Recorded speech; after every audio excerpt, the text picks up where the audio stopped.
Thanks for being with us. We'll cross to Sydney Airport after 7:30 to find out about those first planes landing from Melbourne. Well, there's a major split between the New South Wales and federal governments over energy because New South Wales has decided to go it alone with an ambitious plan. The Energy Minister, Matt Keane, wants coal phased out in the next 15 years. A mix of wind, solar and batteries will flood the grid. The Federal Energy Minister, Angus Taylor, isn't impressed. He's got a stark warning. Go down this path and we'll risk blackouts. New South Wales faces the possibility of being in the dark on hot days. Mr Keane has not consulted Angus Taylor, his federal counterpart, and apparently the major energy retailers like AGL have been kept out of the loop too. One Nation leader Mark Latham says the plan could lead to thousands of job losses in coal mining and energy prices going through the roof. He's on the line, the One Nation leader in New South Wales. Mark Latham, good morning to you.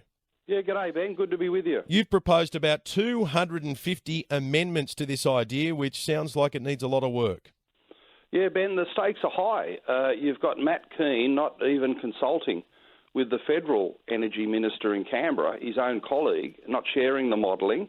There are doubts about the figures that are used. Apparently there's an audit report on the modelling that not even the New South Wales Cabinet has been allowed to see. And it shows that the assumptions are dramatically optimistic. And we know from what Keane has said and what's in his bill, he's planning personally to levy amounts on the electricity distributors that they pass on to consumers, supposedly to fund the plan. So that's a New South Wales electricity tax, where the minister gets to levy the money on the distributors under the rules that go straight onto the electricity bill. And I think we should slow this down, have a parliamentary committee, look at the modelling, look at the audit report, look at all the information that Matt Keane is hiding, even from Angus Taylor, and make sure that we can give a guarantee to people in New South Wales the lights stay on and the prices come down. Because that's so important, surely we'd have costing and research. Is he showing us the numbers?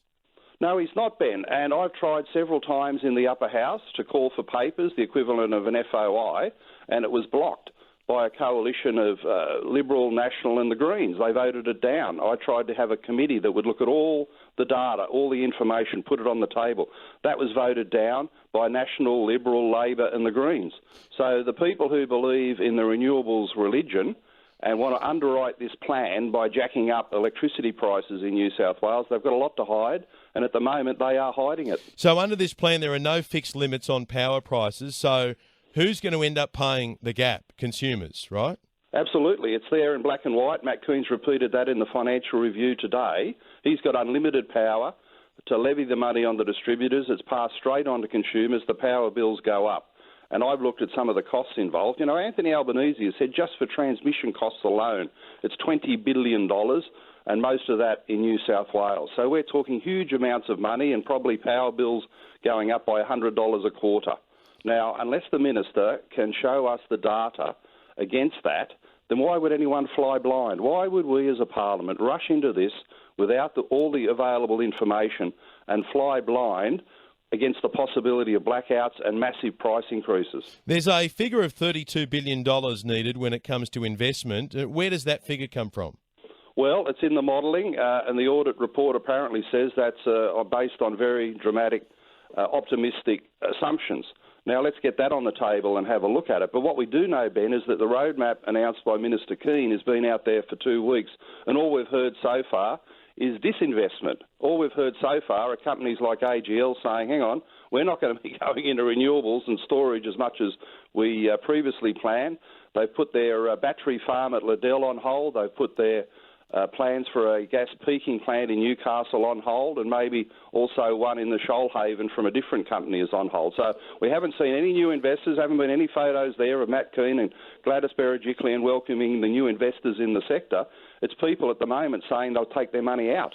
So when we read that coal is being phased out and Matt Keane wants wind and solar and hydrogen to New South Wales, where do we stand with things like gas and nuclear? Because isn't there some kind of investigation or inquiry at a New South Wales government level into nuclear? But we haven't heard much about that either. Well, great point. Matt Keane's policy is to pick winners. He thinks he alone knows the future of the energy sector. I say take all the restrictions off gas, off nuclear, and ensure that you've got baseload power, dispatchable 24/7 power to keep the lights on and keep the prices down.